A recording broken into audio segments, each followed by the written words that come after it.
Thank you, Mr. Speaker. Sometimes in this room, I feel like I'm in the twilight zone.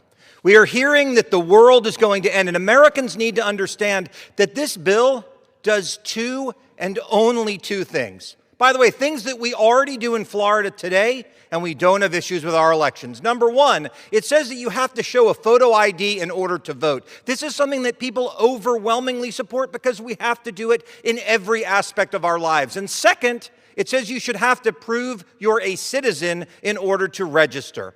Now, the argument that's made against these things is it is somehow racist to require them. What I find repulsive about that argument is it is racist to imply that minority communities somehow don't have the ability to go and get a photo ID, somehow don't have documentation to prove that they're an American. I have talked to my constituents about this, and they're aghast at the idea that anyone would make this claim.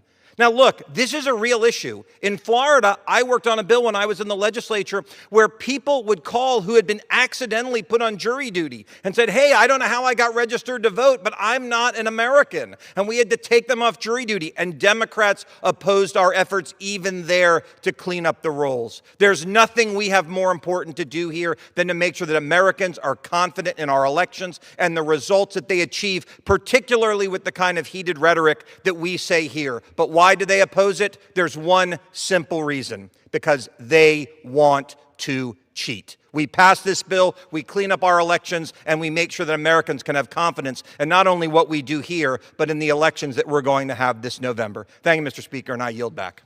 Gentleman yields back. Gentleman from Wisconsin reserves. The gentleman from New York is recognized. Thank you, Mr. Speaker.